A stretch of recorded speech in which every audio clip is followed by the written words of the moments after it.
Podcast Network Asia.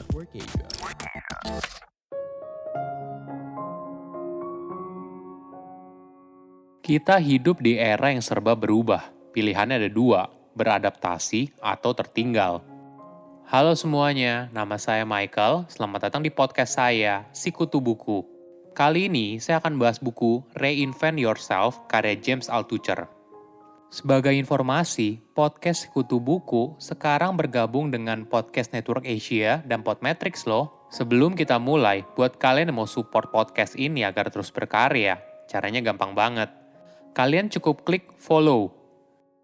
Dukungan kalian membantu banget supaya kita bisa rutin posting dan bersama-sama belajar di podcast ini. Buku ini membahas bagaimana cara beradaptasi di dunia yang selalu berubah. Kita hidup di era yang cepat sekali berubah, entah itu soal teknologi, pekerjaan, dan sebagainya. Dampaknya, seringkali kita menghadapi tantangan yang baru dan kita harus beradaptasi untuk bisa sukses. Tentu saja hal ini tidak mudah. Bagaimana caranya? Rahasianya yaitu dengan reinvent yourself atau menemukan kembali dirimu. Ingat, dunia tidak akan beradaptasi mengikuti kemauanmu, tapi kamu yang harus menyesuaikan ketika dunia sudah berubah. Saya merangkumnya menjadi 3 hal penting dari buku ini. Pertama, menemukan kembali dirimu. Di zaman dulu, jalan menuju sukses itu terlihat lebih jelas. Kamu mendapat gelar sarjana, mencari tempat kerja yang stabil, dan menabung untuk masa pensiun. Ini adalah jalan yang sudah tidak relevan lagi. Kenapa begitu? Di era serba berubah dengan cepat, tidak ada jalan yang pasti dalam menuju kesuksesan. Kamu perlu membuat sendiri jalanmu. Salah satu kunci untuk melakukannya adalah jangan biarkan gelar atau jabatan menentukan siapa dirimu. Ada contoh yang menarik dari Google. Ketika James bertemu dengan temannya yang bekerja di Google, dia bertanya soal proyek terbaru yang dikerjakan oleh Google. Tentu saja James punya pandangan, pasti proyek terbarunya di sekitar mesin pencarian, karena itu yang dilakukan oleh Google. Tapi, temannya malah memberikan jawaban yang berbeda.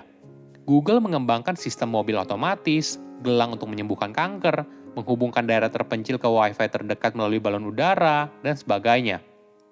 Hal ini artinya, Google tidak membiarkan siapa dirinya di masa lalu, yaitu sebagai perusahaan mesin pencarian, mendefinisikan siapa dirinya di masa kini dan di masa depan. Menemukan kembali siapa dirimu adalah fase yang mungkin dialami oleh setiap orang. Ini adalah petualangan yang menyenangkan. Tentu saja, tidak semua orang bersedia keluar dari zona nyaman dan berusaha mencari jalan yang baru. James berpendapat, banyak orang ibaratnya berhenti ketika usia mereka 25 tahun. Padahal usia mereka masih panjang, misalnya hingga 75 tahun. Berhenti di sini maksudnya adalah berhenti untuk belajar. Tentu saja, setelah lulus dari institusi pendidikan, belajar tidak lagi menjadi sebuah keharusan. Itu menjadi sebuah kebutuhan dan setiap orang perlu belajar untuk menemukan dirinya lagi. Ingat, di dunia yang serba cepat, kamu tidak bisa lagi bergantung pada satu sumber pemasukan. Menurut Badan Pajak Amerika Serikat, rata-rata multimiliarder punya 7 sumber pemasukan yang berbeda. Inilah sebabnya, kamu harus berpikir kreatif dan mulai mencari sumber pemasukan yang lain. Jadi, bagaimana cara kamu menemukan dirimu sendiri? Ada beberapa cara, misalnya mulai dari belajar keahlian baru, memulai aktivitas yang baru, hingga mencoba pekerjaan yang lain. Menariknya, di era sekarang, kamu bisa belajar dari siapapun. Banyak informasi dan pengetahuan tersedia di internet, tergantung apakah kamu bersedia belajar atau tidak. Mungkin awalnya, kamu mulai dari melihat karya orang yang punya pengaruh dalam hidupmu. Jika sudah, cobalah kontak orang tersebut dan ceritakan bagaimana karya mereka dapat mengubah hidupmu. Ciptakan peluang untuk bisa berdiskusi dengan orang tersebut sehingga kamu juga mendapatkan manfaatnya.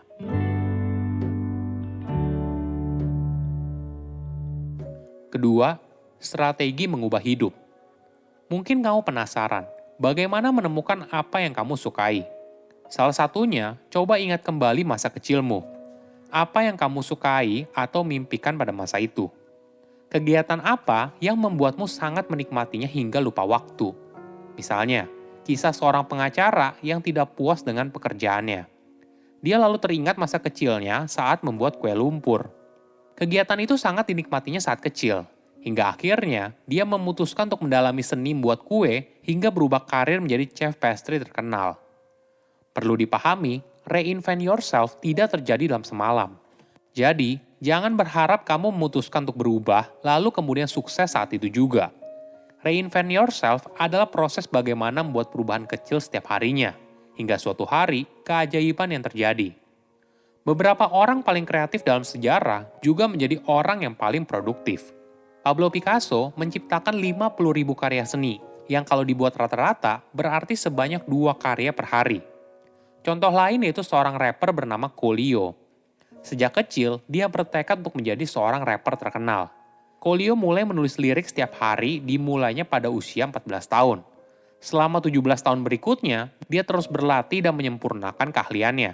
Akhirnya, pada tahun 1994, kerja keras Coolio terbayar dengan hit besar pertamanya yang berjudul Fantastic Voyage. Tahun berikutnya, gelombang kesuksesannya semakin besar melalui lagu Gangster Paradise yang pada saat itu menjadi lagu nomor 1 di dunia. Ada strategi yang bisa membantu kamu untuk bertumbuh. Coba cari 3 tipe orang ini yang merupakan plus, equal, dan minus dari hidupmu. Plus adalah orang yang tahu lebih banyak dari kamu, misalnya seorang mentor. Equal adalah orang yang merupakan rekan kerja, dia merupakan rival kamu dalam berkarya. Minus adalah orang yang kurang berpengalaman dan butuh bimbingan kamu. 3 tipe orang ini akan membantu kamu dalam bertumbuh, karena kamu akan mendapatkan umpan balik terus-menerus dari berbagai sisi, atas bawah, kiri kanan. James mengatakan, jika kamu bersedia mengubah hidupmu, mungkin kamu setidaknya butuh 5 tahun. Gunakan tahun pertama untuk belajar, bereksperimen, dan mulai melakukan beberapa hal yang kamu cintai. Kemudian di tahun kedua, mulailah melakukannya secara lebih teratur, yaitu setiap hari dan sekaligus mencari waktu untuk bertemu dengan orang yang tepat. Tahun ketiga, kamu harus mulai menghasilkan uang dari aktivitas yang kamu cintai.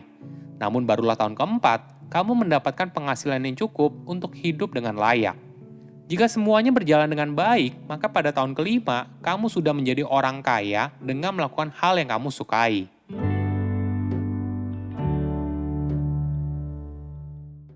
Ketiga, passion menguatkan dirimu. Kenapa passion itu penting? Coba bayangkan kamu bangun setiap pagi dan bersemangat untuk bekerja. Apakah ini terdengar seperti mimpi atau kenyataan yang kamu jalani sekarang? Jika kamu bilang mimpi, mungkin kamu tidak menyukai apa yang kamu lakukan sekarang. Ini saatnya kamu berusaha mencari tahu apa yang kamu sukai. Jika sudah, passion ini akan menjadi dorongan kuat ketika muncul tantangan yang baru. Ada sebuah kisah dari Wayne Dyer. Dia merupakan anak yatim piatu yang menghabiskan masa kecilnya untuk berpindah dari satu panti asuhan ke panti asuhan yang lain. Walaupun begitu, Wayne berhasil bekerja keras dan menjadi profesor.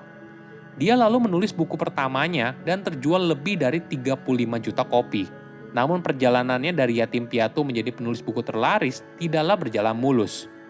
Pada awalnya, bukunya hanya terjual 5.000 eksemplar yang dianggapnya gagal. Namun, alih-alih menyerah, Wayne memutuskan untuk membeli semua buku yang tidak terjual dari penerbitnya dan melakukan petualangan lintas wilayah. Dia lalu mengunjungi toko buku secara langsung untuk meyakinkan mereka agar menjual bukunya. Bukan hanya itu, Wayne juga berusaha untuk tampil di televisi nasional dalam rangka mempromosikan bukunya. Namun sayangnya, ditolak oleh produser televisi di setiap acara yang dia dekati. Tapi sekali lagi, Wayne menolak untuk menyerah.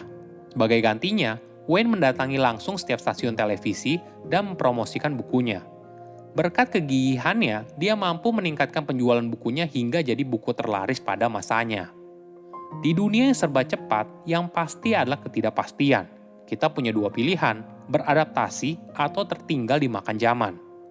Saya undur diri, jangan lupa follow podcast Sikutu Buku. Bye-bye. Pandangan dan opini yang disampaikan oleh kreator podcast, host, dan tamu tidak mencerminkan kebijakan resmi dan bagian dari Podcast Network Asia.